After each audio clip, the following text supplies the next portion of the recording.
அதனை முடிப்போம். The Lord has given us the needed message on this day of Pentecost. பெந்தெகோஸ்தே நாளிலே கர்த்தர் நமக்கு ஏற்றதொரு செய்தியை தந்திருக்கின்றார். Today the Christendom celebrates what we call the day of Pentecost. கிறிஸ்தவ உலகம் இன்றைய தினத்தை பெந்தெகோஸ்தே திருநாள் என்று சொல்லி கொண்டாடுகின்றது. It's also called the day of prayer of the whole world, global prayer day, global prayer day. அகில உலக ஜெப நாள் என்றும் இந்த நாள் உலகமெங்கிலும் குறிக்கப்பட்டு ஜெபத்திற்காக மக்கள் கூடி வருகிறார்கள். So they couple it together, these two thoughts, prayer and also the Pentecost. ஜெப நாள் என்றும் பெந்தெகோஸ்தே திருநாள் என்றும் இந்த நாளை குறித்து கொண்டாடுகின்றோம். And dear Pastor Amal Raj has given the message today. Pastor Amalraj அவர்கள் இன்று தேவ செய்தியை நமக்கு கொடுத்தார்கள். The Holy Spirit that was in the life of Jesus is an exemplary experience.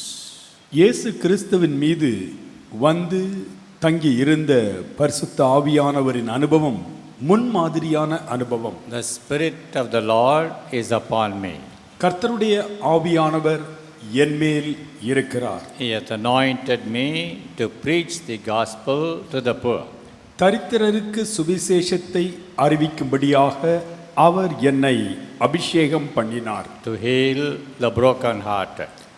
நறுங்குண்டவர்களுக்கு ஆறுதல் சொல்லும்படியாக. And to set at liberty them that are bruised.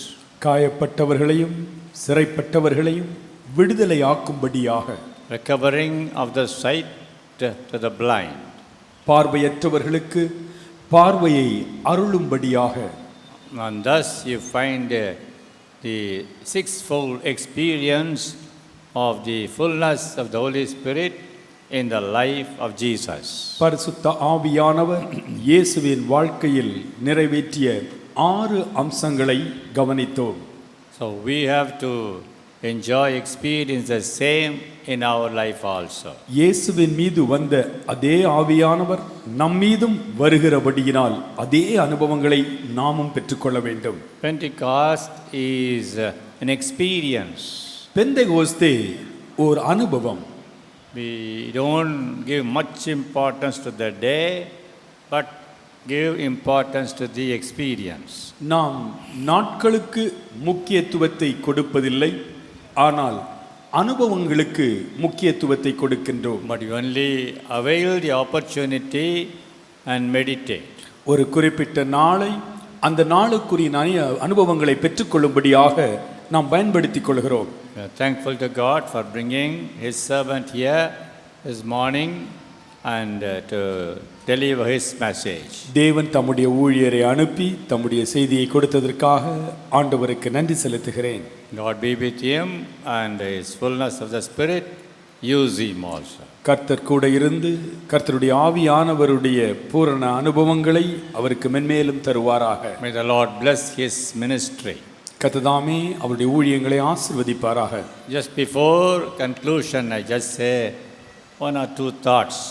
நிறைவு செய்வதற்கு முன்பதாக 1-2 குறிப்புகளை சொல்ல விரும்புகிறேன்.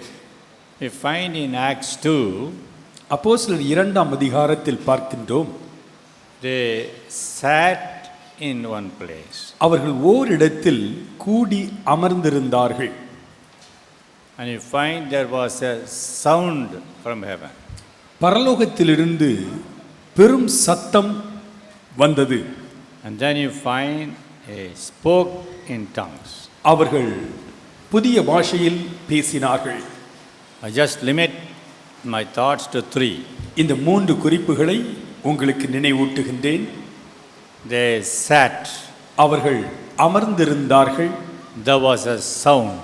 அவர்கள் சத்தத்தை கேட்டார்கள். And they spoke. அவர்கள் பேசினார்கள். In English you find these 3 words.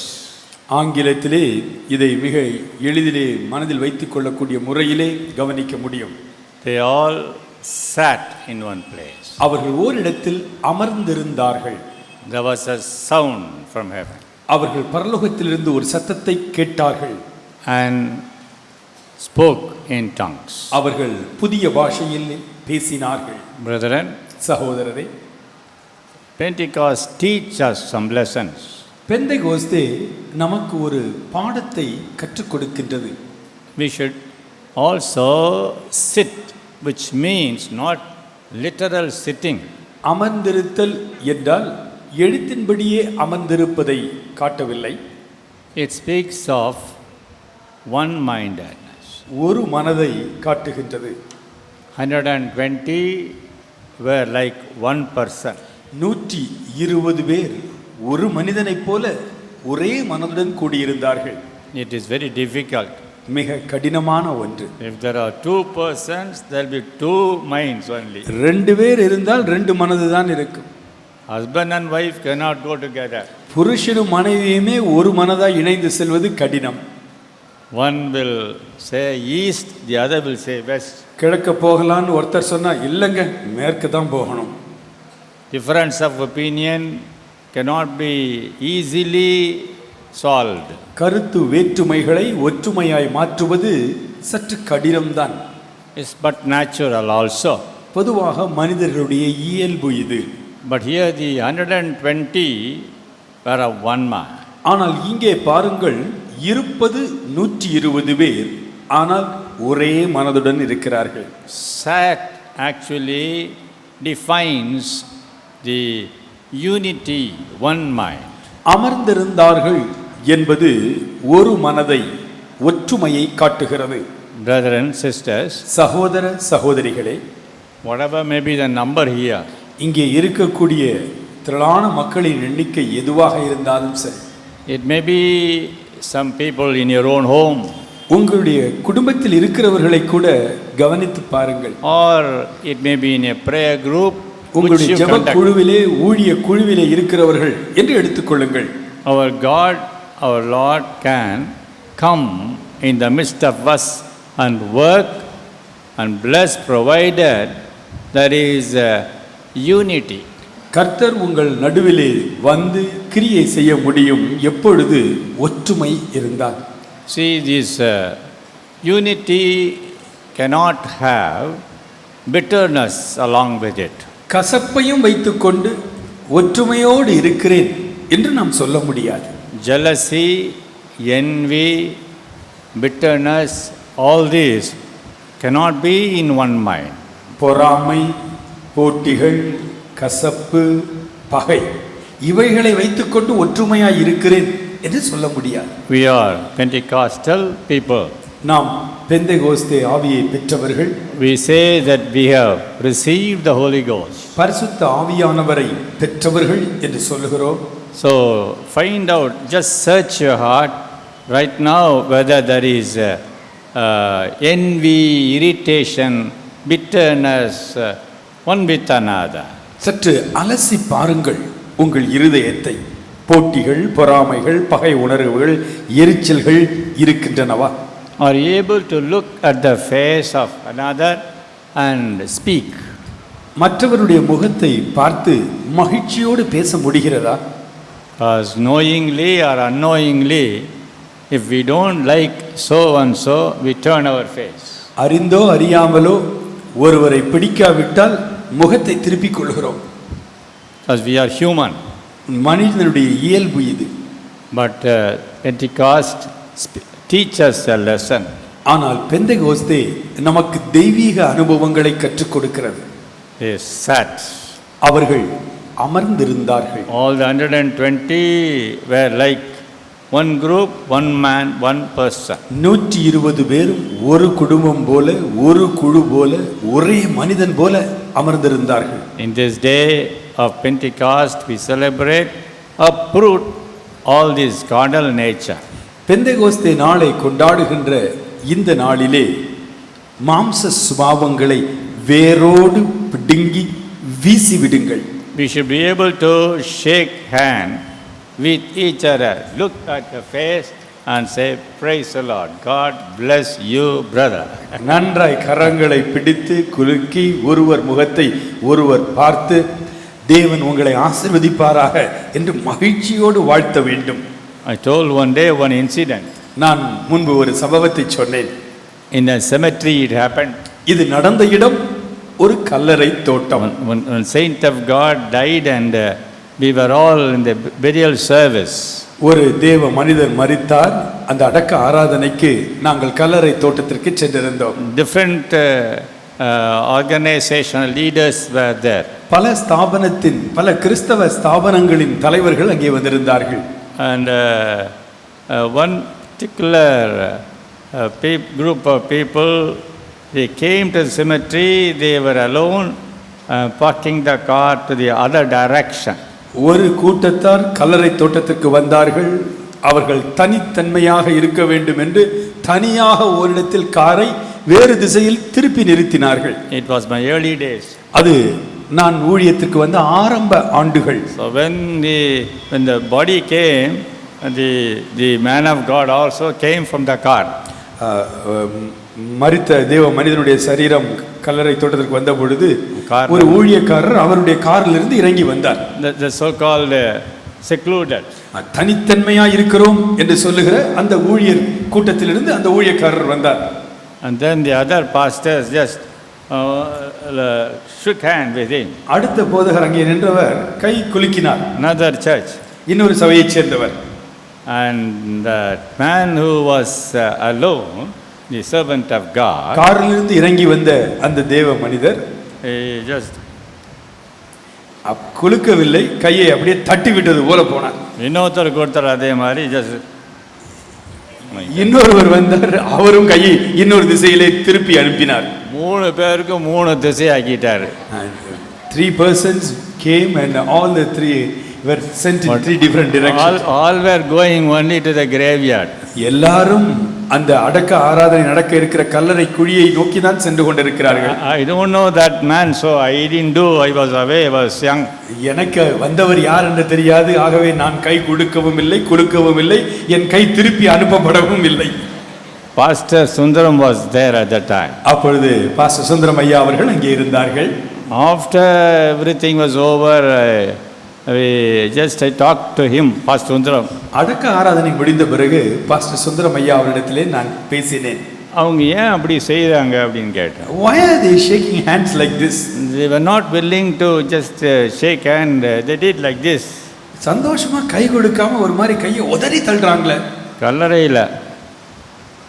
And that too in the graveyard. Pastor Sundaram said. Pastor Sundaram சொன்னார்கள், என்ன செய்யற தம்பி? What to do?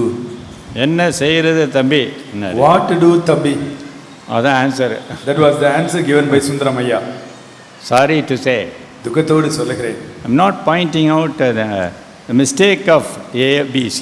யாரோ ஒருவருடைய குறையை சுட்டிக்காட்ட வேண்டும் என்பதற்காக இதை சொல்லவில்லை. There is no unity. There is no one-minded. ஒரு மனம், ஒற்றுமை இல்லை. We call Pentecostal. ஆனால் நாம் எல்லாரும் பெந்தெகோஸ்தே என்று தான் அழைத்துக் கொள்கிறோம். Brethren, சகோதரரே, in our church or in the Pentecostal group, it should not be. நம்முடைய திருச்சபையிலே பெந்தெகோஸ்தே என்று சொல்லுகிற எந்த குழுவிலும் இப்படிப்பட்ட எண்ணங்கள் இருக்கவே கூடாது. If there is anything, we can sit and then talk and clarify, just set right. கருத்து வேற்றுமை இருந்தால் அமர்ந்து பேசி செய்து ஒப்புரவாகி விடலாம். உங்களுக்கு என் மேல ஏதாவது வருத்தம் இருக்குதா? Do you have anything against me? இருந்தா சொல்லுங்க. If you have, let me know. சரிப்படுத்திடலாம். We can set it right. It's a simple thing. It take about few minutes, 1 or 2 minutes. சாதாரண காரியம் 2-3 நிமிஷங்களிலே தீர்த்து விடலாம். They sat. அவர்கள் அமர்ந்திருந்தார்கள். Second experience is இரண்டாவது அனுபவம் sound from heaven. சத்தம் வந்தது. English Bible says sound from heaven. சத்தம் பரலோகத்திலிருந்து வந்தது. Praise God. கர்த்தருக்கு ஸ்தோத்திரம். Holy Ghost comes with a sound. பரிசுத்த ஆவியானவர் சத்தத்தோடு வருகிறார். It always makes itself evident of its presence. அவர் வருவதை மற்றவர்கள் அடையாளம் காணக்கூடிய அளவிலே அவர் வருவார்.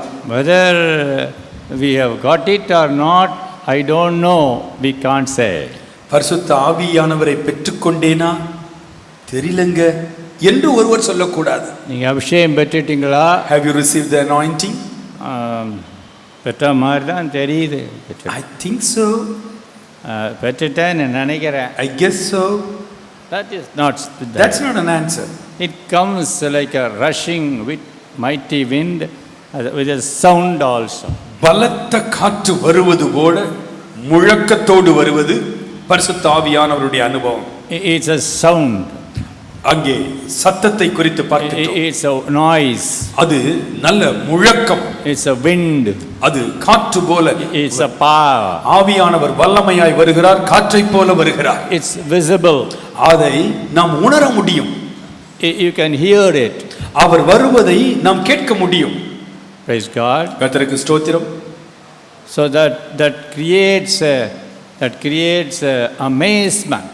அவர் வருவதை அறிந்து ஆச்சரியம் உண்டாகும். As you read the scripture portion there, நீங்கள் அப்போஸ்தலர் 2ஆம் அதிகாரத்தை படித்து பார்க்கும் பொழுது all others who were seeing, listening were amazed. அதை கேட்ட பார்த்த அத்தனை பேரும் ஆச்சரியப்பட்டார்கள். So it is the Holy Ghost will create amazement. பரிசுத்த ஆவியானவர் வருகிற இடத்திலே ஆச்சரியம் உண்டாகும். What is this? என்ன இது? They are talking our language. இவர்கள் ஒவ்வொருவரும் நம்முடைய தாய்மொழியில் பேசுகிறார்களே. Brethren, சகோதரரே, Pentecostal Christians, பெந்தேகோஸ்தே கிறிஸ்தவர்கள், if you say you have received the Holy Ghost, பரிசுத்த ஆவியானவரை நீங்கள் பெற்றுக்கொண்டு இருக்கிறீர்கள் என்று சொன்னால் your life should cause amazement to others. உங்களுடைய வாழ்க்கை மற்றவர்களுக்கு ஆச்சரியத்தை உண்டு பண்ண வேண்டும். Thirdly, மூன்றாவதாக they spoke in other language. அவர்கள் புதிய பாஷைகளிலே பேசினார்கள். They can't keep quiet. அவர்கள் வாய் மூடி சும்மா இருக்க முடியாது. Holy Ghost is not a dumb experience. பரிசுத்த ஆவியானவர் வந்த பிறகு ஊமை போல யாரும் இருக்க மாட்டார்கள். பரிசுத்த ஆவியானவர் ஊமை போல அல்ல. We are not dumb. நாம் ஊமைகள் அல்ல. Some people they call it piety. I have received the Holy Ghost. சிலர் சொல்கிறார்கள், நான் பரிசுத்த ஆவியானவரை பெற்றுக்கொண்டேன் என்று பயபக்தியோடு சொல்கிறார்கள். இந்த பக்கம் அந்த பக்கம் ஆடக்கூடாது. They don't move this side or that side an inch. வாயை திறக்கக்கூடாது. They don't even open their mouths. No. இல்லை இல்லை. They spoke. அவர்கள் பேசினார்கள். So it is not just a silent experience. அமைதியாக இருக்கிற மௌன அனுபவம் அல்ல. So while it caused amazement, மற்றவர்களுக்கு ஆச்சரியத்தை உண்டு பண்ணியது, and they were able to find out that these people are different. மற்றவர்கள் பரிசுத்த ஆவியினால் நிரப்பப்பட்டவர்கள் தனித்தன்மை வாய்ந்தவர்கள் என்பதை அறிந்து கொண்டார்கள். Something had happened to them. ஏதோ ஒன்று வித்தியாசமாய் இவர்களுக்கு நடந்துவிட்டது. What we don't experience, they are experiencing. நமக்கில்லாத அனுபவம் அவர்களுக்கு இருக்கிறது. Glory to God. தேவனுக்கு மகிமை உண்டாவதாக. That is the reason why Peter stood up with the 11. ஆகவேதான் 11 கூட பேதுரு எழுந்து நின்றார். Praise God. ஸ்தோத்திரம். Even when he stood up, பேதுரு எழுந்து நின்ற பொழுதும் கூட Bible said he stood up with the 11. 11 கூட பேதுரு எழுந்து நின்றார் என்று வேதம் தெளிவாய் சொல்லுகிறது. I don't know, literally 11 people stood. 11 பேரும் எழுந்து நின்றார்களா என்று நான் யோசிக்கின்றேன். Or it is only the spirit of standing together. இல்லாவிட்டால் ஒற்றுமையாய் செயல்படுவதை காட்டுகின்றதா? God only knows. ஆண்டவருக்கு தான் தெரியும். Glory to God. தேவனுக்கு மகிமை உண்டாவதாக. So we have to speak out. நாம் பேச வேண்டும். Speak in tongues. அந்நிய பாஷையிலே பேச வேண்டும். Prove your Holy Spirit. பரிசுத்த ஆவியானவர் உங்களுக்குள் இருப்பதை நிரூபித்து காட்ட வேண்டும். Speak about Jesus. இயேசுவை குறித்து பேச வேண்டும். Speak Christ is the Savior. இயேசுவே இரட்சகர் என்று அறிவிக்க வேண்டும். Speak Christ is the only way. இயேசுவே ஒரே வழி என்று அறிவிக்க வேண்டும். The ministry of the apostles was different after the Holy Ghost had come upon them. பரிசுத்த ஆவியானவரை பெற்ற பிறகு அப்போஸ்தலர்கள் செய்த ஊழியம் முன்பு செய்த ஊழியத்தை காட்டிலும் முற்றிலும் வித்தியாசமானது. Those apostles said, why we could not heal that, said, drive out that evil spirit before receiving the Holy Spirit. பரிசுத்த ஆவியை பெறுவதற்கு முன்பு சீஷர்கள் இயேசுவினிடத்தில் போய் கேட்டார்கள், ஐயா, ஏன் எங்களால் இந்த பிசாசுகளை துரத்த முடியவில்லை? They were lacking in prayer and fasting. அவர்கள் உபவாசத்திலும் ஜெபத்திலும் குறைவுள்ளவர்களாய் இருந்தார்கள். And also I would say they were not filled with the Holy Ghost. அவர்கள் பரிசுத்த ஆவியானவரை பெற்றிருக்கவில்லை. So our life will be useful. நாம் பரிசுத்த ஆவியை பெற்ற பிறகு நம்முடைய வாழ்க்கை பயன்தரும் வாழ்க்கையாய் மாறிவிடும். It is not just to speak, but it means usefulness. பேசுதல் மட்டுமல்ல, மற்றவர்களுக்கு பயன்தரும் வாழ்க்கையாய் மாறிவிடும். Glory to God. தேவனுக்கு மகிமை உண்டாவதாக. We will sit. நாம் அமர்ந்திருப்போம். Let that be a sound. சத்தத்தை கேட்போம். We will speak. நாம் பேசுவோம். Happy? சந்தோஷமா? Stand up. நாம் எழுந்து நிற்போமா? I'll pray for you. உங்களுக்காக நான் ஜெபம் பண்ண போகிறேன். Jesus, Jesus, thank you, Jesus. ஆண்டவரே, Heavenly Father, பரலோக பிதாவே, we are thankful to you for this day when the whole world, Christian world, think of the Pentecost. பெந்தெகோஸ்தே அனுபவத்தை நினைவு கூறுகிற இந்த நாளுக்காக உமக்கு நன்றி செலுத்துகிறோம். Thank you for the Holy Ghost you have sent into the world. இந்த உலகத்திற்குள் நீர் அனுப்பிய பரிசுத்த ஆவியானவருக்காய் நன்றி ஐயா. Lord, that experience is never gone. அந்த அனுபவம் ஒருபொழுதும் மறைந்து போவதில்லை. It's still available, still we are enjoying. இன்றும் அந்த அனுபவம் எங்களுக்கு இருக்கிறது. இன்றும் அந்த பரிசுத்த ஆவியின் நிறைவின் அனுபவத்தை நாங்கள் பெற்று மகிழ்கிறோம் ஐயா. For this promise is unto you and unto your children. ஆண்டவரே, இந்த வாக்குத்தத்தமானது உங்களுக்கும் உங்கள் பிள்ளைகளுக்கும் உரியது என்று சொல்லி இருக்கிறேன். And to all that are afar off, even such of those who would call you. கூப்பிடும் தூரத்தில் உள்ள உங்கள் சந்ததியார் அனைவருக்கும் உரியது என்று எழுதப்பட்டிருக்கிறது. Thank you for this reality of the experience of the Holy Spirit. பரிசுத்த ஆவியானவரின் அனுபவத்திற்காக நாங்கள் உமக்கு நன்றி செலுத்துகிறோம். Help us, Lord, to live and prove. ஆண்டவரே, பரிசுத்த ஆவியானவரை பெற்றிருக்கிறோம் என்று நிரூபிக்கும் வழியாக எங்களுடைய வாழ்க்கை அமையட்டும். Make us, Lord, vessels, your vessels, holy vessels of honor in your hand. எங்கள் ஒவ்வொருவரையும் உம்முடைய பரிசுத்த கரத்திலே பரிசுத்த பாத்திரங்களாய் எங்களை மாற்றி விடுவீராக. That we would go and turn the world upside down. நாங்கள் புறப்பட்டு சென்று உலகத்தை தலை கீழாய் மாற்றுகிறவர்களாக எங்களை மாற்றி விடுவீராக. Thank you, Jesus. இயேசுவே, உமக்கு நன்றி. I pray for all the believers of this church. ஆண்டவரே, இந்த திருச்சபையின் அனைத்து விசுவாச மக்களுக்காய் ஜெபம் பண்ணுகிறேன். Every family, ஒவ்வொரு குடும்பத்திற்காக, every husband and wife, ஒவ்வொரு புருஷனுக்காய், ஒவ்வொரு மனைவிக்காய், every child also. குடும்பத்தின் ஒவ்வொரு பிள்ளைகளுக்காக ஜெபம் பண்ணுகிறேன். Bless us. ஆண்டவரே, எங்களை ஆசீர்வதியும். Bless them. ஆண்டவரே, இவர்களை ஆசீர்வதியும். Fill us more and more. ஆண்டவரே, இதுவரையிலும் நிரப்பியதற்காய் நன்றி. இன்று முதல் இன்னும் அதிகமாய் உம்முடைய பலத்த ஆவியினால் ஒவ்வொருவரை நிரப்புவீராக. Fill us again and again. ஆண்டவரே, மீண்டும் மீண்டும் மீண்டும் நிரம்பி வழிகிற அளவிற்கு, ஆண்டவரே, உலகம் அடையாளம் காண்கிற அளவிற்கு நிரப்புவீராக. Thank you, Jesus. இயேசுவே, உமக்கு நன்றி. Thank you, Jesus. இயேசுவே, உமக்கு நன்றி. God bless thy servant who brought the message today. இன்று தேவ செய்தி கொண்டு வந்த உம்முடைய ஊழியரை ஆசீர்வதியும். All glory to you. எல்லா மகிமையும் உமக்கே ஏறெடுக்கிறோம். In Jesus' name we pray. இயேசுவின் நாமத்தில் ஜெபிக்கிறோம் பிதாவே. Amen. ஆமென். Amen. நம்முடைய கர்த்தராகிய இயேசு கிறிஸ்துவின் கிருபை, பிதாவாகிய தேவனுடைய அன்பும் பரிசுத்த ஆவியானுடைய ஐக்கியமும் நம்மோரோடும் சகல பரிசுத்தவான்களோடும் கர்த்தருடைய வருகை மட்டும் இருப்பதாக. ஆமென். ஆமென். Please remember 1st June 4:50 devotion here. June மாதம் 1ஆம் தேதி காலை 4:50 மணிக்கு விசேஷித்த வாக்குத்தத்த ஆராதனை உண்டு. All are welcome. அனைவரும் வரும்படியாக அன்போடு கேட்டுக்கொள்கிறோம். Amen. ஹெரால்ட் ஆஃப் டெலிவரன்ஸ் விடுதலை தூதன் பத்திரிகை வெளியிடப்பட்டிருக்கிறது. நீங்கள் அதை வாங்கி படிக்கும்படியாக அன்போடு கேட்டுக்கொள்கிறோம். இந்த பத்திரிகையிலே பாஸ்டர் அவர்களுடைய உரை உண்டு. அது மட்டுமல்ல, நீங்கள் அறியாத ஒருவர் உங்கள் மத்தியில் இருக்கிறார் என்கின்ற இந்த செய்தியும் இன்னும் விசேஷித்த செய்திகளும் இந்த மாத பத்திரிகையிலே வெளியிடப்பட்டிருக்கிறது. இதை நீங்கள் வாங்கி படிக்கும்படியாய் அன்போடு கேட்டுக்கொள்கின்றோம். 10th பாஸ் பண்ணிய 10th ஃபெயில் ஆகிய மாணவ மாணவிகளுக்கென்று விசேஷித்த ஆலோசனை கூட்டம் 2வது மாடியிலே பின்பக்கத்து கட்டிடத்திலே உண்டு. டாக்டர் அனந்தம் Krishnan from Chennai university will be available. நீங்கள் வரலாம், பிள்ளைகள் வரலாம், பெற்றோர் வரும்படியாய் கேட்டுக்கொள்கின்றோம்.